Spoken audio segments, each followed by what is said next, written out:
Hello dear students, let's welcome to our second lecture on experimental techniques in physics.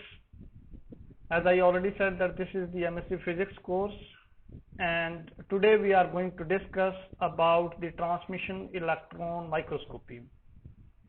So let's come one by one. What are the contents of today's lecture?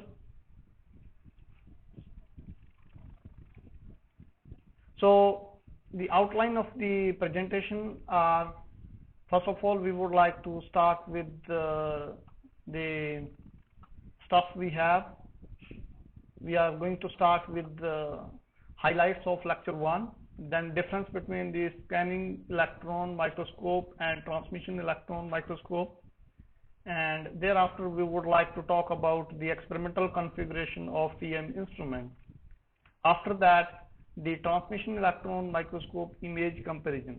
Now what happens actually that we have to differentiate different type of the techniques, and we need to know that what are the fundamental differences between the two things. So we would have that with the help of the exercise questions and our forthcoming lectures, the details of our forthcoming lectures. So let's come to the next point. So what we have done so far, we have tried to understand that what is an electron microscope and how an electron microscope is different than an optical microscope. That we have studied in detail in our first lecture. And if you look at that, if you would like to come to the resolution of the optical microscope, that is limited by the diffraction. So what we have seen that if you have the D is equal to some point here 1.5, and then you would have lambda over 2a. That we have discussed in this case. So if you recall, then it's 2n sine of theta. So that we have discussed. So the optical microscope cannot detect the objects which are smaller than 200 nanometers. That we have discussed, and the main problem with that is that problem can be overcome with the help of an electron microscope. So let's come to the discussion. So here we have studied that how the electrons are generated and how these electrons can be able to focus on to the surface of the sample, from where there will be secondary electron emission, and that will give us the electrons for looking at the images of the sample. So overall, if we would like to come to one point, that what is the meaning of the scanning electron microscope, you have a sample and you scan that sample with the help of the raster pattern scanning. So what will happen in that how do you scan? Let us come to one point here. So you have, for example, what it does, you have a sample like this. So you would have scanning from here, and then you are coming back to this point, and then you are trying to scan like this. So your electron will overall scan the sample according to this. Although this is the rough idea how does it work, but once one line is scanned, then it comes back to the second line, and then it scans the second line. So that this portion is called, the scanning technique is called raster scanning. Okay, so I would like to write here, it is a raster scanning. So now let's see that, okay, what we have done after that. So you would have this, these are the basic processes. So once your sample are emitted from the source, then how these samples are going to be affected. Okay, so the electrons, they will be interacting with the sample, and how they are going to interact, that we have to see in this case. So there are various processes with the help of which we have seen And I will not go to the details of the first lecture, but I would like to refer to my last video lecture, where you can see that how the electrons they interact with matter. So now the situation is a bit different. We have to understand that the fundamental difference between the electron microscope and this the stuff which you have, that we need to understand this in terms of the requirements. Okay, so let me pull out this portion of the screen so that we are able to understand what we are talking about. So let's say that what happens in case of the scanning electron microscope, you have the electron beam which is incident. These are the electron beams which are incident, and now with the help of some optics, you are able to focus these electrons onto the surface of the sample. What you are trying to do, basically, you are trying to look at the scattered electrons, the secondary electrons which are emitted during this process. But on the other hand, if you look at this is the basic principle of SEM. And if you look at the TEM, then what will happen? Okay, so you have the electrons which are coming, and now what will happen, that you would have these electrons, they have to cross the sample, and then these electrons, how much energy is lost during this process. Okay, so this is the sample again, this was the sample, this was also the sample. So what will happen here, you will see that this is the detector. Okay, here you have detector at this position. So now what will happen in this case, the electrons, they are allowed to go through the sample, and this transmission of the electron through the sample, that is not easy, because if you have a thick sample, then the electrons will be stopped in between. We have to take care that, okay, our samples are not a thick sample, we need to have a thin sample in case of the TM. So that is the first requirement, because otherwise what will happen, the electron will deposit its energy and it will lose its energy in the sample. But in case of the TM, you need to have the electron images which you get from here. So that is the thing which we have to understand in this case. So let's come one by one what we are talking about. The first thing is what are the features in the first column, and then you have scanning electron microscope, and then you have the transmission electron microscope. Let's have the differences between these electron microscopes. So what we have seen here, that the classification of the electron, image formation process, and then focus of analysis. So that we have to understand here. So you have again what we are talking about. So we are just looking at this point where we would have the details. Let's say that if we are talking about the classification of the electrons and how these electrons will be coming into picture. Okay? So that we have to see in detail. So let's come to this point. The that is scattered electrons, and then you have the transmitted electrons. In this case, in case of the transmit electron microscope, image formation process. Image is produced after microscope collects and count the secondary electrons. So that we have to understand. And the second thing is that internal or beyond electron that directly pass through the sample are once eliminated in the image process. So that we have to understand in this case. Focus of the analytics. So you have the 3D and you have 2D images in case of the transmission electron microscope studies. And your sample must be stained by the elements that capture secondary electrons. And here you would have the sample which is cut into thin films, or you have to make a thin film of the sample. And sample preparation is so you have to make it thin, so it is a bit difficult in case of the transmission electron microscope. So let me come to the next point what we are talking about. The experimental configuration of TM instrument. So if you look at the details here, you would have the, so let's have a look.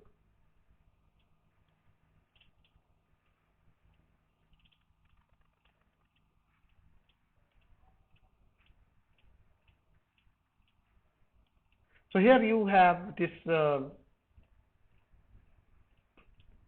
detail. If you look at the sample, then what you are trying to do, you would have this experimental configuration which is coming into picture. So you see that transmission electron microscope, you have the electron gun, as we suggested that it should be a tungsten filament which is having low work function. And what is the work function? Work function is the energy required to pull out one electron from the surface of the metal. That is the work function. So here what you would have, these are the lenses. And remember that we don't need to have the optical lenses, because in case of the optical lenses, what will happen, your sample, for example, if this entire thing which you have in this case, so if you would have this this portion of the picture, so then what you would have, this details of the sample which are coming into the picture. So that we have to see. So your sample is here, and it is focused with the help of this electromagnets, and we are saying that these are the condenser lenses, and then we have the projector lens and objective lens, and finally you would have this sample, okay, here. So finally, if you look into the image, then what you are trying to do, you are trying to get a maximum thing out of the sample, of the thin sample. And how the images are recorded, as I already said, that in case of the transmission electron microscope, you have this this portion, okay, the electron will be transmitted through the sample. Okay. So we have to make sure that the final TEM diagram that looks like, you would have the electron beam which is coming, and then what you would have, you have a very thin sample, and what you have here, you would have your detector. Okay, your electrons, they will lose energy and they will be directed onto the surface of the sample in this case. So that is how it works in this case.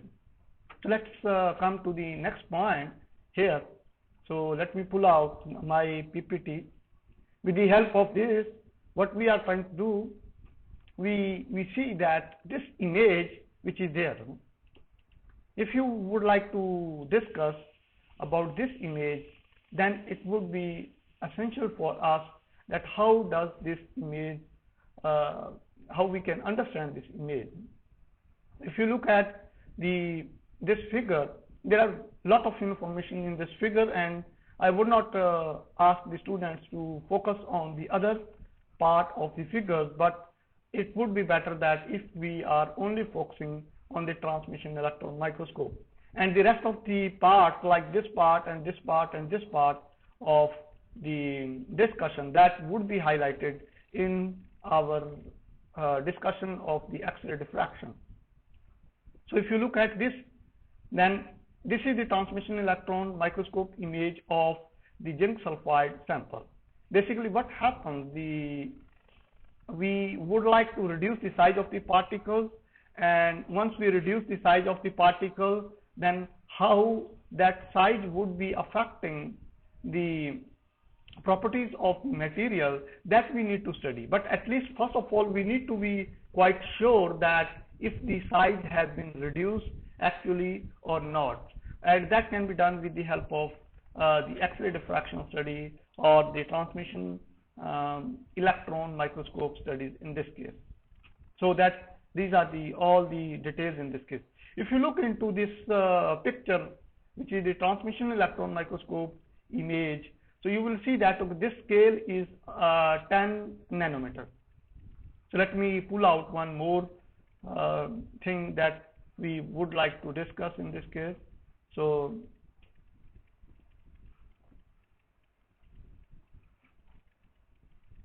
So here you would like to have this information. So you have an image, you would like to get, for example, if you are getting the image like this, and first thing which you would look into is that you will look into directly this scale. If let's say that what is this scale, if it is of the order of nanometer, 1 nanometer, it may be of 10 nanometer. Any value it can have, this scale will tell us what is the resolution of the transmission electron microscope in this case. So if it is 10 nanometer, then what you would have, distribution of the particles like this. Okay, some particles will be bigger size particles, some particles will be the small size particles. So in most of the cases it is difficult to produce the uniform size particles, and what would happen that you would have the particles which are starting from the small size to intermediate, and then you would have the bigger size particles. So what you will do that with the help of the software you can do that. Okay, that is the J software, imaging software. With the help of the J software you can do that. Okay, it is J software.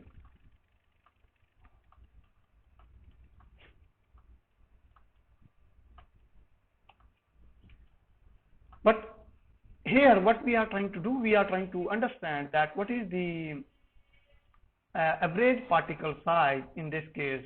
So if you look at the scale, then you would have, this is the bigger size particle. If you put this scale which is here, okay, you can estimate that what would be the diameter of these particles depending on the assumption that these particles are spherical in nature. Okay. And then in this case what will happen that you can look into the different, you can put your scale here, and then finally you will have an average particle size which is given with the help of the transmission electron microscope.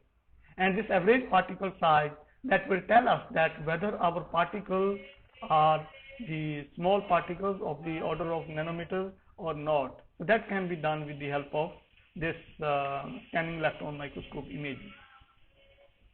Now you would have this the sample preparation. I have given few steps here. Okay, so it is complex procedure. You have to, TM specimen should be less than 100 nanometer thick for a conventional transmission electron microscope. And here what you would have, you need to have high quality samples, and overall you need to have vacuum.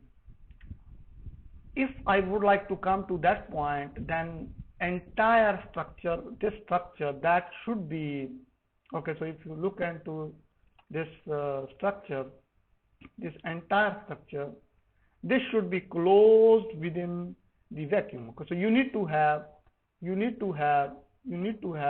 ultra high vacuum. Okay, what do you need to have? You need to have, I would like to write here, okay, because this is very important.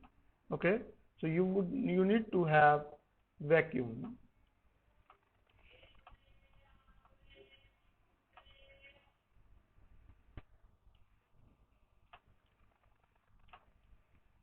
So if you have vacuum, then what will happen that better the vacuum, higher will be the probability of the electrons to avoid the unwanted scattering in this case. So yeah, that would be one of the things, and I hope that the things are a bit clear.